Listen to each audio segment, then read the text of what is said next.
Hi guys, ഒട്ടും പ്രതീക്ഷിക്കാതെയായിരുന്നു കാടിനുള്ളിൽ ഒരു റൈഡിനിടയിൽ വെച്ച് ഒരു പഴക്കം ചെന്ന പെട്ടി എൻ്റെ കണ്ണിൽപ്പെട്ടത്.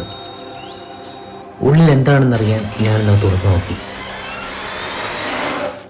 വർഷങ്ങൾ പഴക്കമുള്ള മന്ത്രച്ചരടാൽ ബന്ധിച്ച ഒരു ചുവന്ന പുസ്തകം.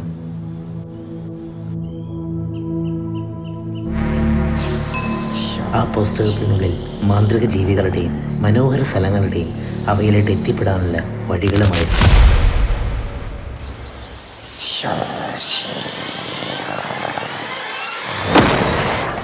So welcome back to a journey of mystery and nature. എല്ലാവർക്കും ട്രാവൽ എഫക്ട്സിന്റെ പുതിയൊരു എപ്പിസോഡിലേക്ക് സ്വാഗതം.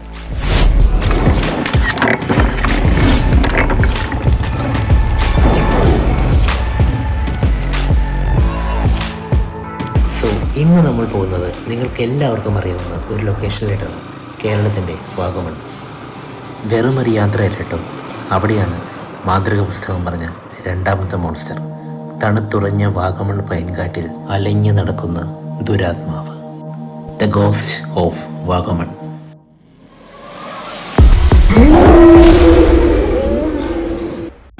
എന്താ പേടിച്ചു പോയോ? എൻ്റെ സബ്സ്ക്രൈബേഴ്സ് അങ്ങനെയൊന്നും പേടിക്കില്ലെന്ന് എനിക്കറിയാം. ഞാൻ കോട്ടയത്ത് നിന്ന് വരുന്നതുകൊണ്ട് പാല തൊട്ട് ഇങ്ങോട്ട് വാഗമണിൻ്റെ ഭാഷകൾ നമുക്ക് കാണാൻ സാധിക്കും. ചുറ്റും മലനിരകളും അതിമനോഹരമായ പ്രകൃതി. ഈ റോഡ് നോക്ക്. എൻ്റെ ലെഫ്റ്റ് സൈഡിൽ ഒരു വലിയ താഴ്വരയും റൈറ്റ് സൈഡിൽ അതിഭീകരന്മാരായ കല്ലുകളും. അങ്ങനെ നമ്മൾ വാഗമണിൻ്റെ ഫസ്റ്റ് ഡെസ്റ്റിനേഷനിലേക്ക് എത്തിച്ചേരുന്നു, Karikkad view point. Karikkad view point വാഗമണിൻ്റെ തൊട്ട് മുന്നിലുള്ള മലകൾക്കിടയിലുള്ള ഒരു വലിയ താഴ്വരയാണ് കേട്ടോ. മൂടൽ മഞ്ഞും പ്രകൃതിയും നിറഞ്ഞു നിൽക്കുന്ന വളരെ ആഴമുള്ള ഒരു താഴ്വര. നോക്ക്, ഈ ഗോൾഡൻ കളറിലുള്ള പുല്ല് കണ്ടോ? അങ്ങനെ കാരിക്കാടിന്റെ ഭംഗിയും കണ്ട് പോയപ്പോഴാണ് ഒരു ചായ കുടിച്ചാലോ എന്ന് തോന്നിയത്. വാഗമണിനടുത്തുള്ള ഒരു ചെറിയ ചായക്കട. ഗൂഗിൾ പേ ഉണ്ടോ? ഒരു ചായ വേണേ. അത് പിന്നെ അങ്ങനെയാണല്ലോ, ഇപ്പം ചായ കുടിക്കാൻ പോയാൽ ഗൂഗിൾ പേ ഉണ്ടോ എന്നാണ് ഫസ്റ്റ് ഞാൻ ചോദിക്കാറ്. എനിവേ, ചായയും കുടിച്ച് വീണ്ടും റൈഡ് സ്റ്റാർട്ട് ചെയ്തു. ഇനി വാഗമൺ. അങ്ങനെ പോകുമ്പോഴാണ് റോഡിൻ്റെ റൈറ്റ് സൈഡിൽ ഒരു ചെറിയ വെള്ളച്ചാട്ടം കാണുന്നത്. ഇതൊരു ചെറിയ വെള്ളച്ചാട്ടം അല്ല കേട്ടോ. ഡിസംബർ ജനുവരി സമയത്ത് വളരെയധികം രീതിയിൽ വെള്ളമൊഴുകുന്ന ഒരു സ്ഥലമാണിത്. ഞാൻ എൻ്റെ കൂട്ടുകാരൊക്കെ ആയിട്ട് ഇവിടെ വന്നിട്ടുണ്ട് അന്ന്.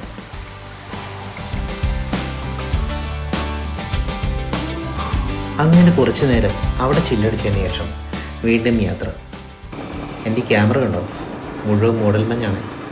നമ്മളിപ്പോൾ പോയിക്കൊണ്ടിരിക്കുന്നത് വാഗമണിൻ്റെ ലോവർ പൈൻ വാലിയിലോട്ടാണ്. ലോവർ പൈൻ വാലിയിലോട്ട് പോകുന്ന റോഡ് അത്ര നല്ലതല്ല. ഒരു ചെറിയ സെമി ഓഫ് റോഡൊക്കെ ഉണ്ട്. എന്താണെങ്കിലും നമ്മൾ വാഗമണിൻ്റെ ലോവർ പൈൻ വാലിയിലോട്ട് എത്തിച്ചേരുന്നു.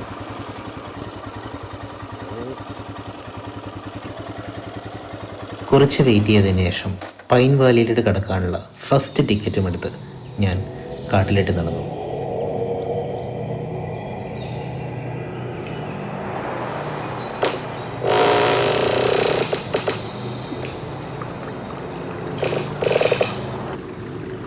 കുറച്ച് പേടിപ്പിക്കുന്ന വിജനത, അതാണ് പൈൻ വാലി.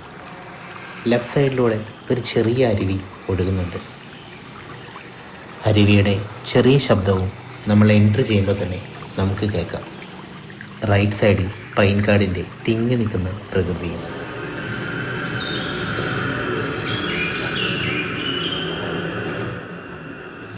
അരുവിയുടെ ശബ്ദത്തിൻ്റെ കൂടെ ഞാനും താഴേക്ക് ഇറങ്ങി.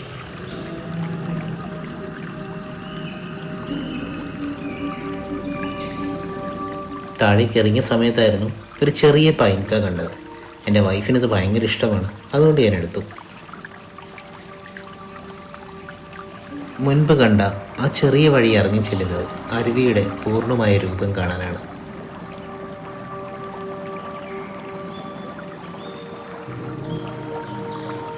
ഒരു സർവേക്കല്ല് പോലെ എന്തോ ഒന്നും കൂടെ നമുക്കിവിടെ കാണാൻ സാധിക്കും.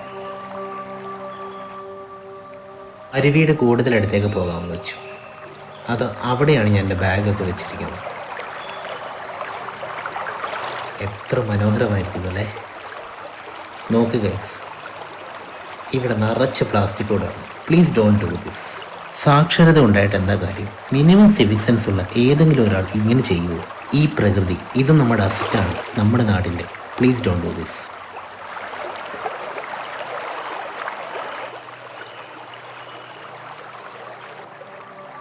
അങ്ങനെ മനോഹരമായ ആ അരുവിയുടെ അടുത്ത് നിന്ന് ഒരു വൈഡ് സെൽഫി ഷോട്ട് ഞാൻ എടുക്കുകയായിരുന്നു. പെട്ടെന്നായിരുന്നു പ്രകൃതിയിൽ ആ മാറ്റങ്ങൾ ഞാൻ ശ്രദ്ധിക്കുന്നത്.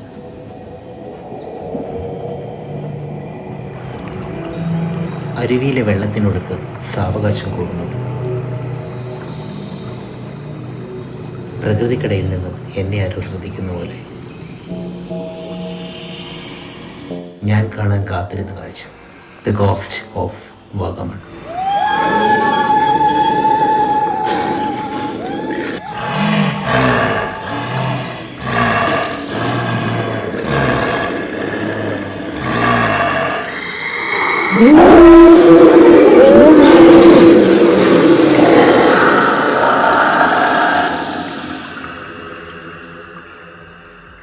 എങ്ങനെയുണ്ട് എൻ്റെ വാഗമണിലെ മോൺസ്റ്റർ?